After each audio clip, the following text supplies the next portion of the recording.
नमस्कार, मैं हूं कुलदीप सिंह। आप देख रहे हैं दिन भर की सबसे बड़ी 9 खबरें टुडे न्यूज़ 9 के साथ। पशुपालकों से 2 रुपये प्रति किलो में गोबर खरीदेगी भूपेश सरकार। कैबिनेट बैठक में लिया अहम फैसला। पशुपालकों से 2 रुपये में गोबर खरीदेगी भूपेश सरकार गौधान योजना के तहत।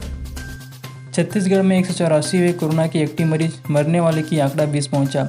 सांसदीय सचिव की नियुक्ति पर गरमाई सियासत, रमन सिंह ने सरकार को लिया आड़े हाथ। प्रदेश में रात 9 बजे के बाद नहीं होगी होम डिलीवरी, दुकानों के खुलने के समय में भी हुआ परिवर्तन।